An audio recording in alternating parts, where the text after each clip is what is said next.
Matt Hall. I'm the editorial and opinion director at the Union-Tribune and a past national president of the Society of Professional Journalists.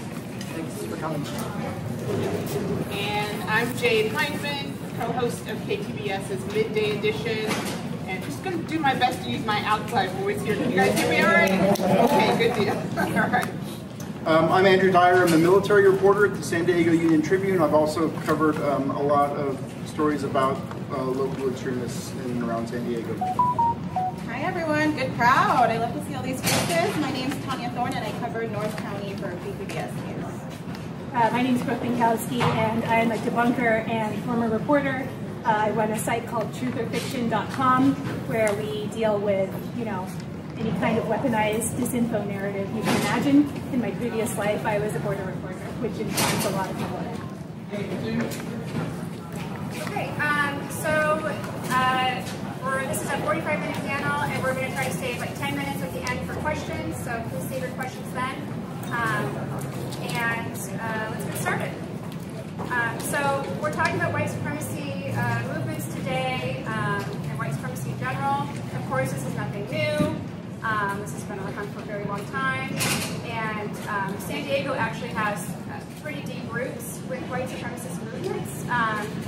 The KKK was actually incredibly active here a century ago, and they were doing patrols on our Mexico border. And there was a lot of news coverage about that at the time. There was also in the 70s and 80s, one of the country's most infamous white separatist leaders was actually based in San Diego, and he was spreading his message of hate from here all throughout the nation and recruiting a lot of new followers all from here. And then, of course, in 2019, our Jewish community was attacked with a synagogue shooting.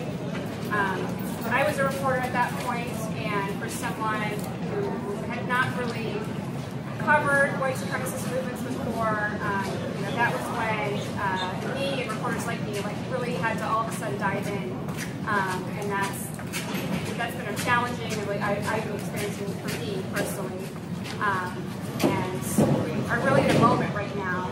Of course, we can't ignore what's happening right now, and it raises a lot of questions for us as journalists on how do we cover this responsibly.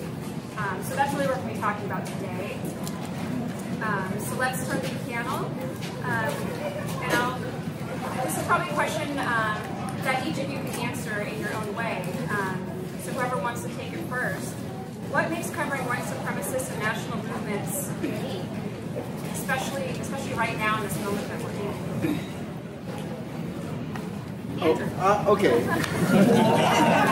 What makes it unique is that you can't cover it like you would any other topic. When you start off as a reporter, or you go to journalism school, you learn how to cover a story A, B, and C. You have a certain methodology, you follow certain rules, you talk to certain people, you get both sides, like the name of the panel, and you present a story in a neutral voice and present it to a reader to understand and make sense of. But when you're talking about a destructive movement designed to, with an end goal of genocide and an ethno-state, there's no ethical way to present the other side of that narrative. And so it's challenging for reporters who've been trained to do a job one way to turn that off and cover this topic in a different way. And I will say it's challenging sometimes. Some reporters know that, but then you also have to convince your editors and stuff too. It's a process. Yeah, I to what Andrew just said, it's important to do that because if you both sides an issue of hate, an issue of white supremacy, you end up making it reasonable, right? That those ideas you end up normalizing white supremacy and hate when you report on it in a way that gives equal play and equal time to ideas that are in fact hateful and destructive. I'd also add the context, the time that we're in. It's not just white supremacy we're talking about. It's like the insurrection at the Capitol, the 2020 presidential election was a legitimate election, And some of the people who think that it was not are running for Secretary of State in states around the country. So the importance of it is huge, because if people get elected with that belief and start spreading that, then all of a sudden it's not something that should be under a rock, like it was for years and years. But then it becomes more mainstream, which it already has become. Yeah.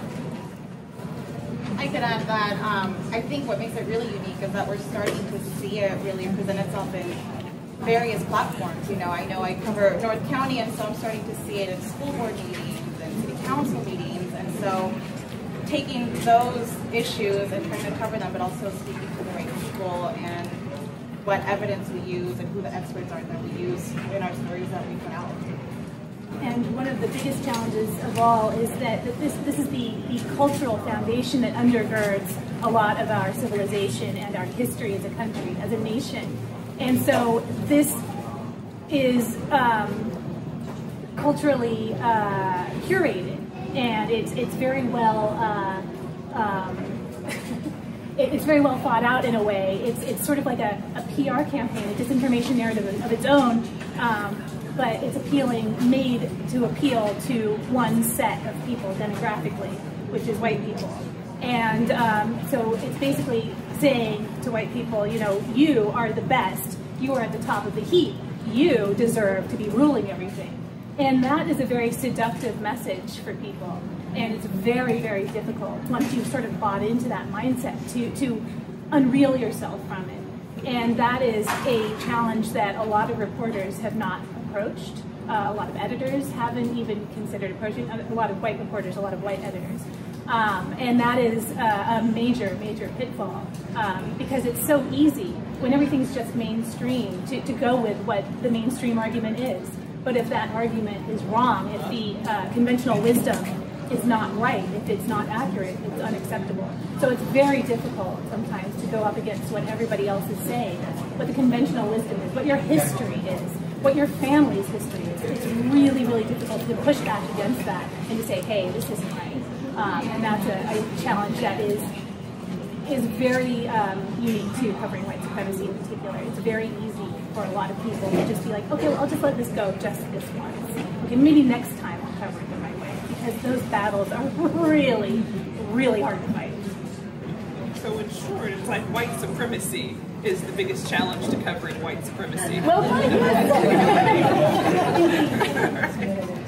so how do you overcome these pitfalls right now? I mean, there are questions that we're really grappling with, and I feel like we're starting to at least just recognizing them, right, is like step number one. And I feel like we're starting that process as a journalism community. But where does that need to go? How do we get to those challenges? I'll kind of jump off of what Brooke was saying, and I think the key thing is just having diversity in our newsrooms, right? I think we've seen a lot of change in our newsroom and just pushing out, having reporters cover, especially these topics with different backgrounds, different ethnicities. So I think with us as reporters, as journalists, I think diversity is something we're really pushing for to have inside our newsroom. You also have to have, I'm sorry, go ahead. You also have to kind of have a little bit of specialized training. There's a lot of resources out there to inform how you approach covering an extremist group or an individual who is in an extremist group. There are academics that you can talk to for your story to provide that context to your readers so they understand why you're talking about this person the way you're talking about them, or maybe why you chose not to get a quote from this person. So it takes a little bit of training and community. There's a lot of reporters across the country who cover this topic, and you can reach out to them. They can also be a resource to any reporter, because these are challenges that are a little unique to this topic, and you really kind of have to support each other in the little battles you might have to fight that kind of go against the standard way you do business. It can be absolutely crazy making in so many ways. because you end up questioning, and this all plays into the disinformation that we're all sort of awash in right now, because that's who's promulgating most of it, right? I mean, white supremacists will fall for anything as long as it tells them what they want to hear. Anything, literally anything. I mean, we've got a cult based on, you know, whatever QAnon is anymore. I don't even know anymore. It's like so far afield at this point. It's just basically the protocols of the elders of Zion, you know, revamped for 2020, 2021, 2022. But it's crazy making, because you have to, a lot of the time, the world has been presented to you in a specific way. And I'm not saying this is unique to white people. I'm not saying this is unique to black people. I'm not saying this is unique to anybody in particular of any ethnicity. The world is presented to us in a very specific way. And you have to unlearn those ways. And, you know, sometimes it's difficult. Sometimes it's a total relief to know that you were right about everybody all along. Let me tell you, it feels great. But at the same time, you do question your own reality. If every single person around you, if everybody in the room with you is telling you that the sky is green, and you know that the sky is blue, you know, after a while of people telling you that you're wrong, that you're just seeing it because of your pro-green bias, that you're just seeing it because you're pro-blue bias, sorry. You're just, you know, you're just a little liberal, and the liberals always think this guy is blue. Oh, a blue person. Oh, you know, after you hear that for a while, a couple of weeks, a couple of months, a couple of years, you do start questioning yourself. Obviously, I'm using an innocuous example. It's much more life and death than that, but it's very difficult, no matter what side of it you're on, no matter whether you're a victim of it, no matter whether you're somebody who wants to fight who hasn't been victimized by it, although I would argue that everybody who lives in a white supremacist system is victimized by it, but that's a whole other discussion. But it's something that you really, it's very important to have other people who behave as touchstones for you, so that you can make sure that you have a shared reality. The other thing is, it does sometimes drive people like off the rails. It does do things to people who have things within themselves that they haven't examined. Sometimes they'll go full white supremacist, and that's where the training comes in. You know, sometimes they'll just kind of lose touch with reality because it's so hard. That's also where training comes in. And sometimes you just get so stressed out that you go to the dentist and find out you got cracked teeth. And that is also where training and yoga and meditation comes in, and other things that so, yes. There's a lot of stuff that you have to be aware of, but they're all connected. So I'm sorry, I'm kind of going on. No, you know, part of it too, I think, is having the historical context to understand this particular moment that we're in. For example, if we look at the critical race theory debate that's happening in schools, you need to have the historical context as a journalist to understand that this is sort of the Daughters of Confederacy movement that happened years and years ago to sort of censor what we were learning, what children were learning in their school books, to insert white supremacy into school books during Reconstruction. That this is in many ways that movement again here in 2022. And so I think that as journalists, you have to have that historical context to really be able to tell that story, to explain this moment in history. Well, let me ask a follow-up question. Do you think mainstream newsrooms are equipped to really tackle these issues? We have people from all kinds of newsrooms here, and you know, and Brooke, you know, represents a little bit more of, you know, like the online, right, independent, you know, someone who's really able to drill down into a specialty. And there are a lot of people like Brooke, thankfully, and then we have people who, you know, Andrew covers military. And I'm his editor, and he writes a lot of different stories, you know, and he only has so much time to drill into these areas and really deeply understand what's going on. So how do we get at that? I would just jump in and say, I'm not a reporter, I'm an editor, and I'm in the opinion section. So I think a huge part of getting news is trusting the news that you're getting and understanding how it's being provided. Right? So 2 quick points. One is the Union-Tribune has a mini site on our site that says, "Our Journalism Explained," where we tell you the difference between news and opinion. We tell you, to Andrew's point, why we're excluding certain voices from our coverage. If you're a racist, you're not going to get in our paper unless there's extenuating circumstances like you're President of the United States, for example. And the second point I want to make is, people always ask me, what's the point of an editorial board? Why is there editorial boards? You guys are irrelevant. You guys all endorsed Hillary Clinton, and look what happened in the election. The reason there's an editorial board is so that we can hold our politicians accountable in a way that journalists, reporters can't, because they are trying to hew more to the unbiased side of things, right? So we can tell you, this person said racist things. If you say they're shithole countries, that's a racist comment. If you say go back, if you tell United States congressional leaders go back to the country you're from, that's a racist comment. So we can call that out in ways that in reporting you need a source to say that. So I would think that, you know, not to raise my hand and say this is our job, but we are uniquely positioned to do that work at an important time. I think that since 2016, I would say that mainstream news orgs were completely ill-prepared to confront this topic and this phenomenon for what it was. So a lot of people could see what it was and identify it, but there was a real reluctance to call it out and cover it in that context.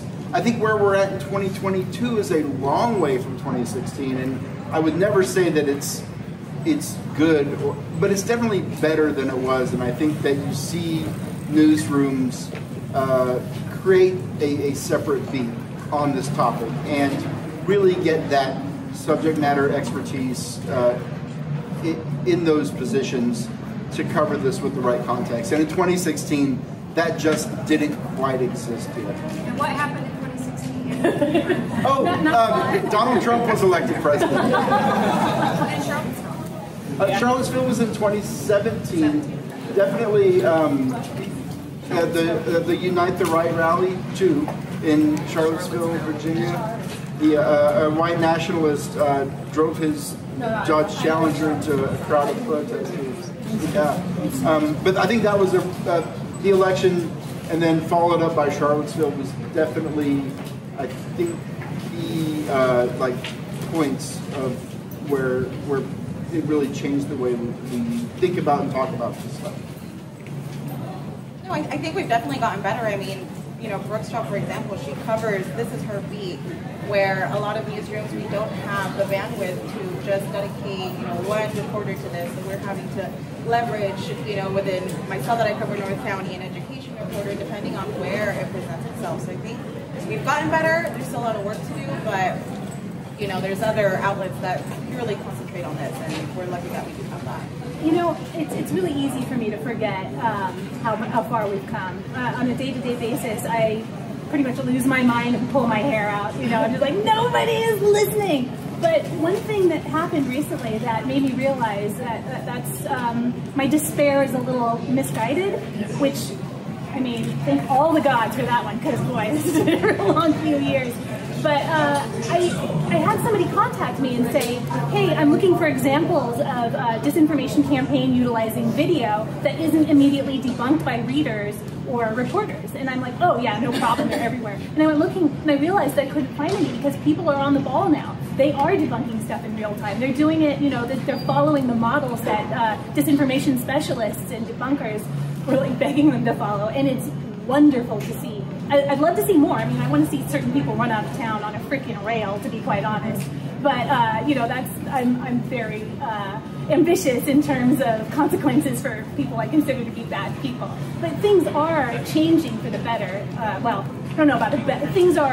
People are becoming more aware. I don't know. You know, we're in a pandemic. Like climate change is here. I'm not really sure if it's better per se. But people are at least aware of the things that are underlying what is being leveraged and utilized to harm us all. I wanted to make one other point before I forget, because I'm like worried I'm going to run out of time without mentioning this.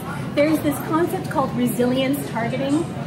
Resilience to disinformation is basically when a community can throw off these narratives without sinking into them, without, you know, becoming violent, without turning on one another and becoming despairing, or all the other the negative things. You know, basically disinformation is there to break these social bonds.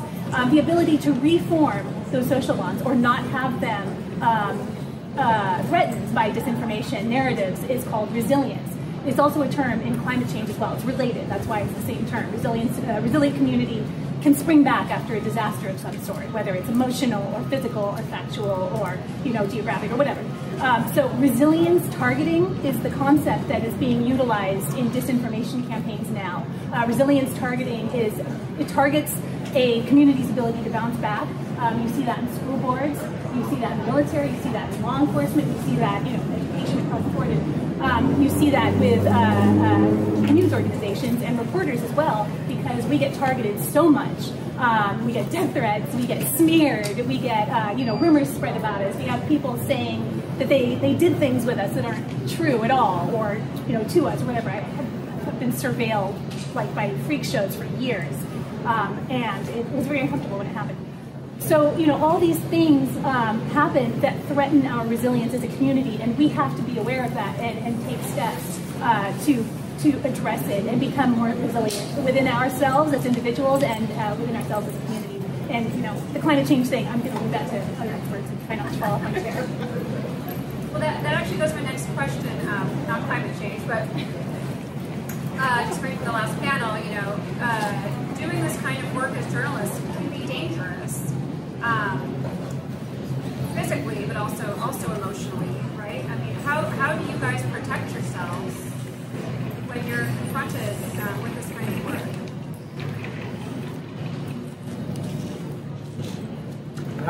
So I'm an editor, so I don't go into the field. Some of my teammates do, but oftentimes, the last couple of years, we've been doing this work from home on our laptops.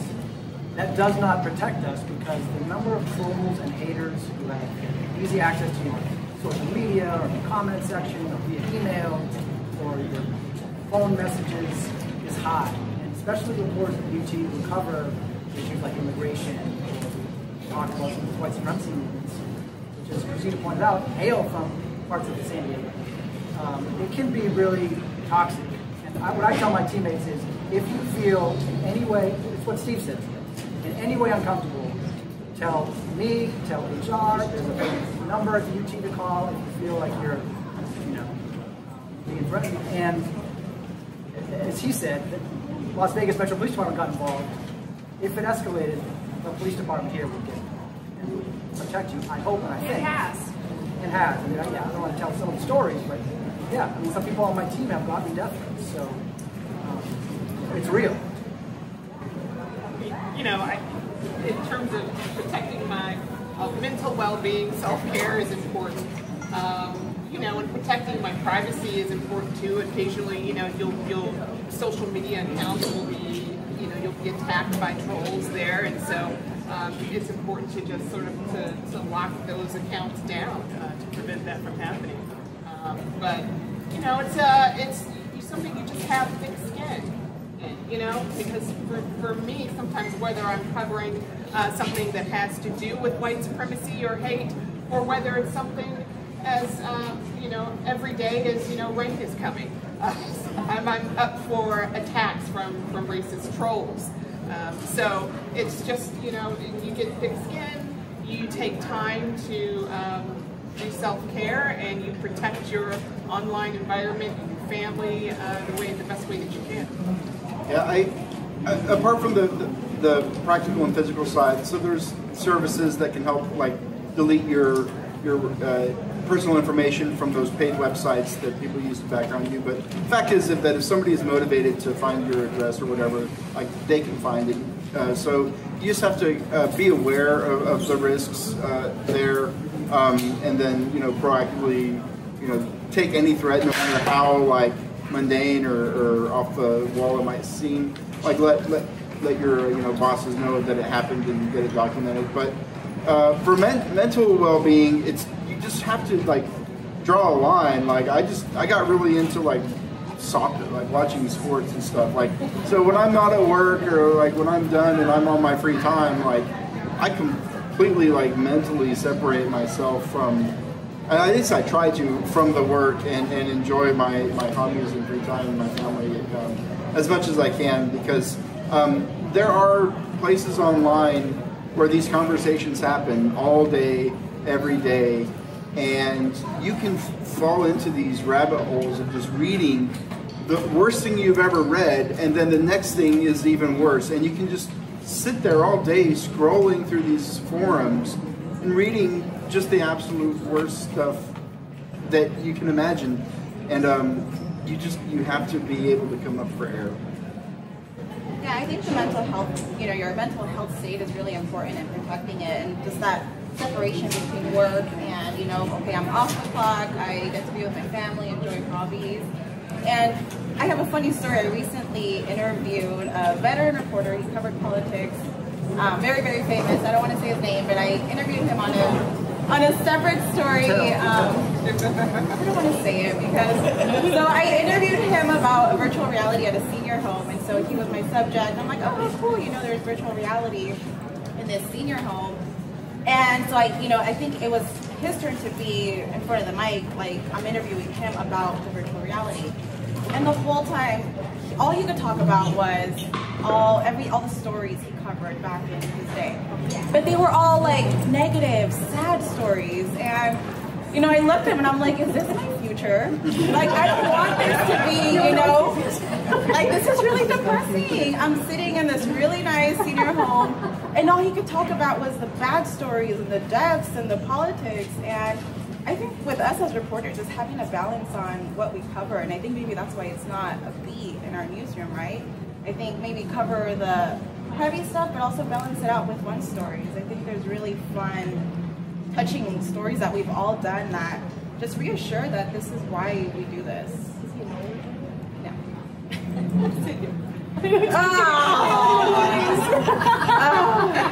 Everyone knows him.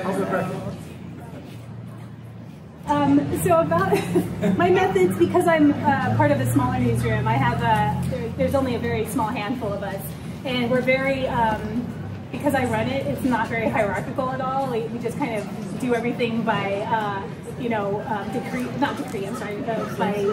God, I'm blanking, what's the word? We agree on everything. Thank you, consensus, Lord, sorry. Thanks, everyone. So because of that, there's also no boss to complain to, because all the complaints go to me. So I'm freed up to be very aggressive. So when people are like, I'm going to come to your house and kill you, I'm like, I'd like to see you fucking try. And that does so much. I mean, like, since I started doing that, it has gone a really long way. I mean, don't do anything stupid, obviously. Like, don't go waving around a gun at somebody with an AK or whatever. But, it's really gone a long way to shutting those creeps down, because they don't expect a woman, especially I'm very small and petite, and I look, I think, kind of startled all the time. And they don't expect me to be like, I'll kill you first, buddy. And so if you out crazy them, that does help. Another thing that I have done over the years is I have taken on every opportunity I can to send a public message to these people.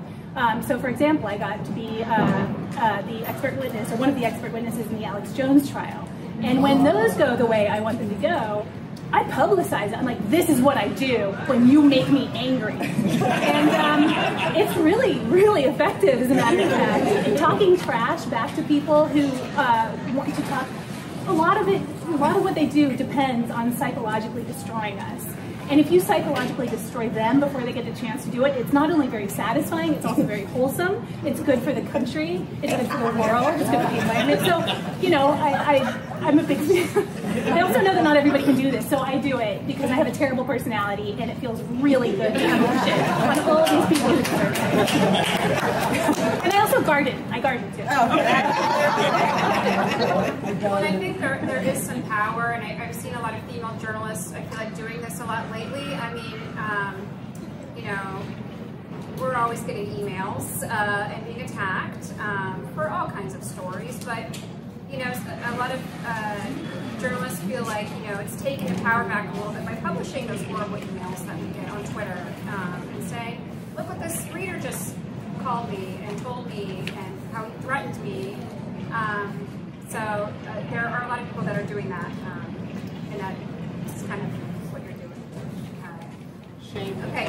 I have one more question before I want to get to some questions from you guys. So how do we responsibly cover these, white supremacist movements, hate, racism, without amplifying the other side? because, as we know, part of the whole point of these programs is for them to, they want to get their message across to as wide of an audience as possible. And hello, that's like our job, is to get messages out to as wide of an audience as possible. And they know that, and they try to use that to their advantage. So how do we not fall prey to that? You don't let them define the terms. You don't let them tell you who they are. You have to call them what they are, without fear and without blinking. Because if you let a white supremacist organization convince you or quote in your story that says that they are a civic nationalist organization, there's no such thing as civic nationalism. It's just a veneered version of white nationalism. And so that's kind of, I think, like, that's where you start, is you do not let the members of these organizations define terms or take them for their word about who they are or what they believe. You have to talk to, I would talk to academics in my coverage of this stuff. I'm quoting, the people who at major educational institutions, study this for a living and have them tell you the terms and define it. And you just cannot let them set the terms. And for a long time, that's what reporters did.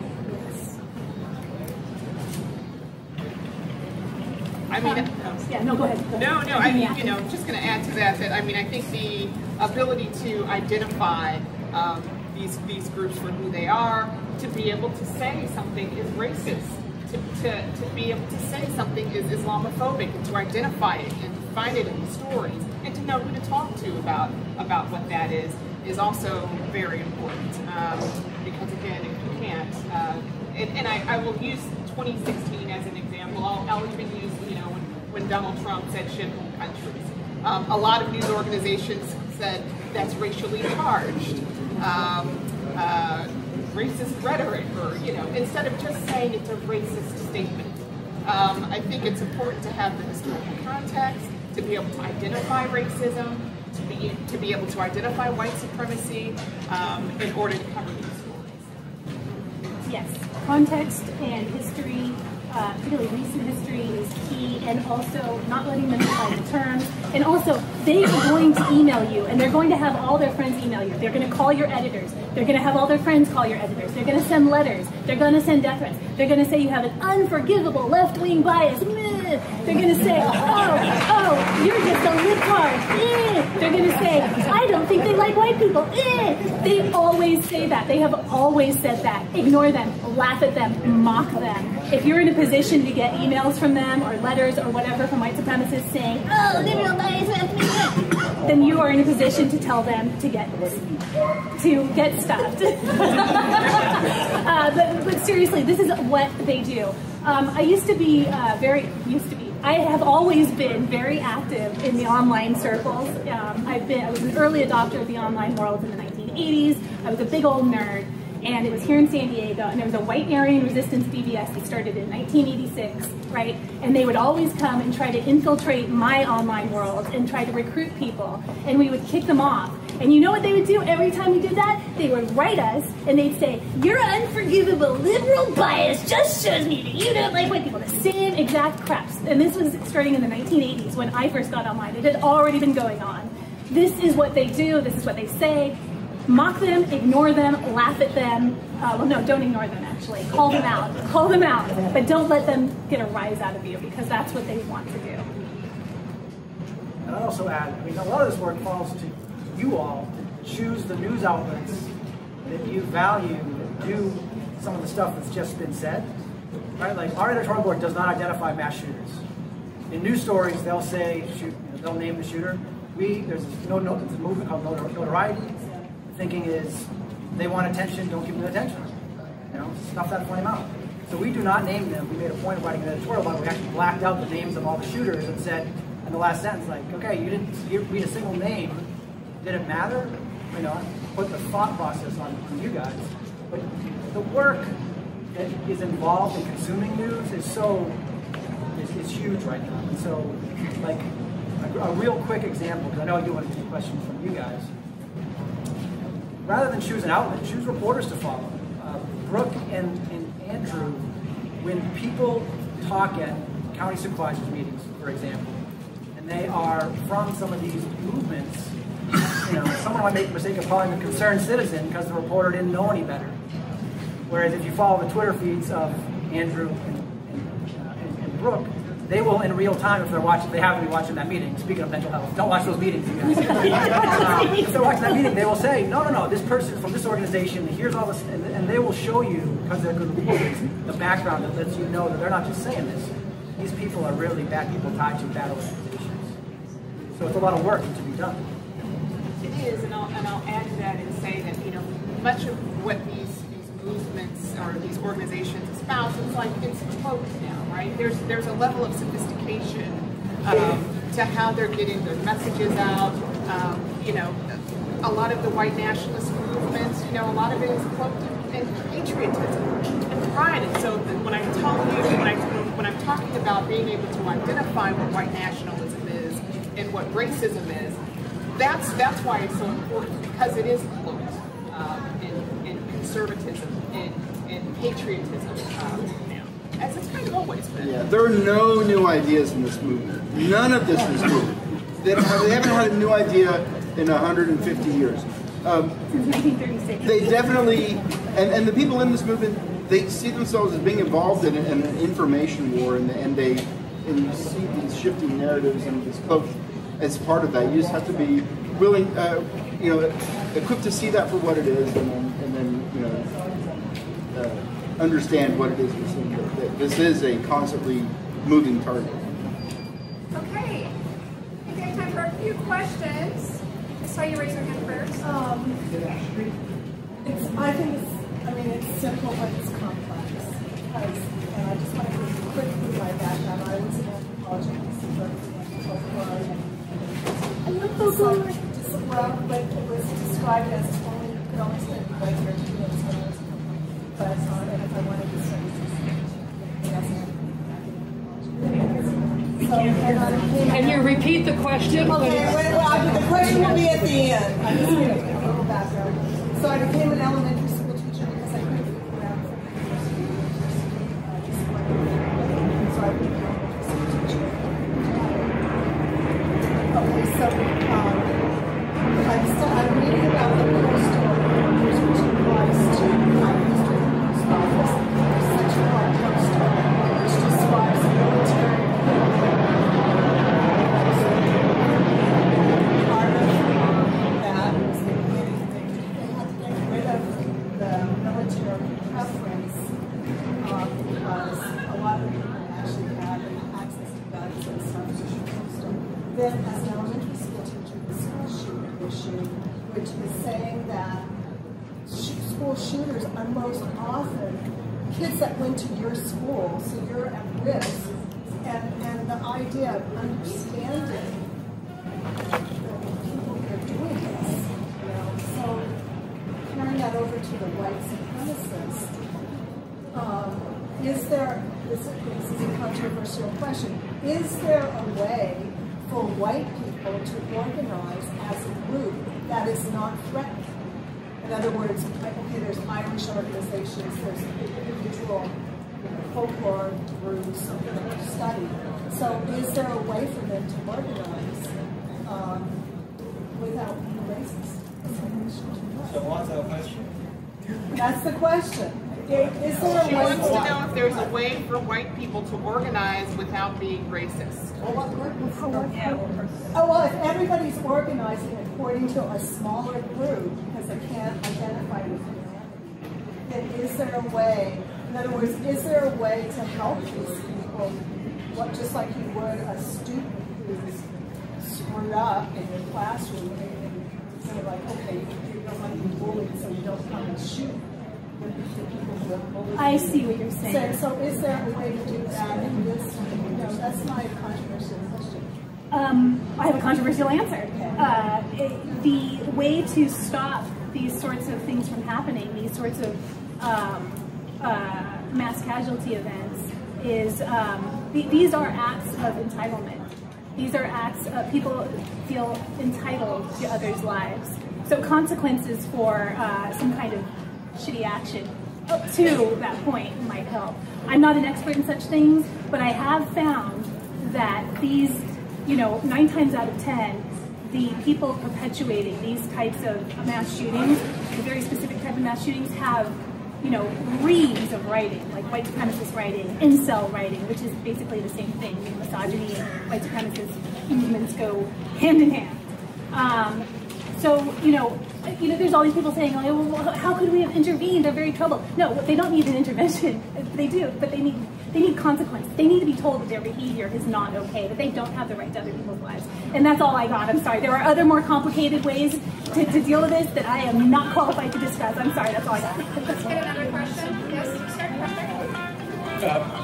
I'm just curious, Andrew, you commented about how it's not necessary to abandon the adjacent model to sidism when you're covering something like white supremacy, which makes sense, and that may be one we have agreed on this as well.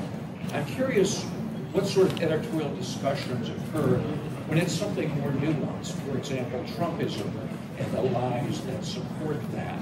You choose not to cover that, or what sort of discussions go on within the newsroom for you to make that determination? It kind of starts with your copy first, right? Because you're going to turn in a story, and then maybe your editor has a conversation with you about that aspect that you're talking about, some choice that's made. So like we'll have those discussions, and sometimes it'll go to the senior editors if it's something that needs more dissection, right? And I was asked covering one story. I described a group as a neo-Nazi group. Now this group is a kind of a well-known neo-Nazi group, but there was a question about like, I just say that they're a neo-Nazi group, but I hadn't, reached out to them for comment on whatever the topic was, and I was like, well, I'm not going to reach out to them for a comment. And this was it wasn't a long conversation because I think it was pretty obvious that was the right call, but the conversations happen, and it's case by case, and I think it takes a reporter with a very strong opinion about what should and shouldn't be in the story. You have to fight for it, and then you also have to have editors and senior editors who are willing to listen and be flexible when it comes to that. And I'll point out too, that newsrooms have no problem not both sidesing Islamic terrorism, for example, right? So, we can apply those same principles when we're talking about white supremacy. We have no problem calling the terror unleashed by terrorists a tragedy. We can do the same thing when we're talking about domestic terrorism and terrorism that's rooted in racism and white supremacy. I think, that's one of the ways that we can approach it. We can also avoid, just real quickly, we can avoid this. We spent, in 2016, 2017, editorial boards around the country, newspapers spent a lot of wasted breath deciding whether we should call the president a liar or a racist. Say the racist thing that he said, and that's a bad example. There are other nuanced ways where you don't really need to label someone. You can say what they did, and then call it what it is. To that point, there seemed to be a magical switch in the legacy media. At some point, they started to call Trump's lies. That didn't occur in the early part of his term. What was it? The accumulation of the falsehoods that led to that position? Probably the body count. The body count. The Washington Post tracks his lies daily, and if you read the headline, I think it was up to 30,000. You guys, that's unfortunately all we have time for. This could be like a 2-hour panel, trust me. I just want to remind everyone you can get flyers over here that students, college students, educators, paper